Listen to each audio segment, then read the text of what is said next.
പൊറോട്ട ഇരിപ്പുണ്ടോ? എന്നാ വേഗം ഉണ്ടായിക്കോ ചില്ലി പൊറോട്ട. ഒരു പാനിലേക്ക് കുറച്ച് വെളിച്ചെണ്ണ ഒഴിക്കുക. അതിലേക്ക് ഇഞ്ചി വെളുത്തുള്ളി ഇട്ട് നന്നായി മൂപ്പിച്ചെടുക്കുക. ഇനി പച്ചമുളകും സവാളയും ചേർത്ത് നന്നായി ഇളക്കി കൊടുക്കുക. അതിനി ഒന്ന് വാടി വരട്ടെ.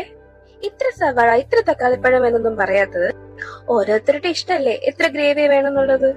2 സവാളയാണ് അരിഞ്ഞ് ചേർത്ത് കൊടുത്തിരിക്കുന്നത്. ഇനി നന്നായി വാടി വരുമ്പോൾ അതിലേക്ക് ഒരു തക്കാളി അരിഞ്ഞതും കൂടെ ചേർത്ത് നന്നായി ഇളക്കി കൊടുക്കുക.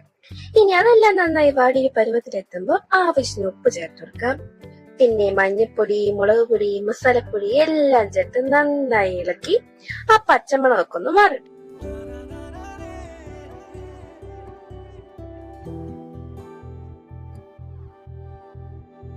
വേണമെങ്കിൽ ഒരു ആഡംബരത്തിന് കുറച്ച് ടൊമാറ്റോ സോസും കുറച്ച് സോയ സോസും കൂടെ ചേർത്ത് കൊടുക്കാം. അപ്പൊ പക്ക റെസ്റ്റോറന്റ് സ്റ്റൈലിലുള്ള ടേസ്റ്റ് കിട്ടും. ഇനി അതെല്ലാം ഒന്ന് സെറ്റായി വരുമ്പോ അരിഞ്ഞു വെച്ചിരിക്കുന്ന ഓനിയൻ ലീഫും, ഇതൊക്കെ ഓപ്ഷണൽ ആണേ, നന്നായി ഇളക്കി കൊടുക്കുക.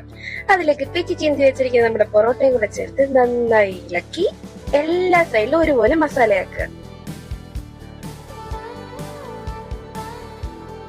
ഇനി ഒന്ന് മൊരിച്ചെടുത്ത് അവസാനം കുറച്ച് മല്ലിയിലയും കൂടെ തൂകിയ നല്ല ടേസ്റ്റി ആയിട്ടുള്ള ക്രിസ്പി ആയിട്ടുള്ള ചില്ലി പൊറോട്ട റെഡിയായി. ഇത് ചൂടോടെ കഴിക്കണേ.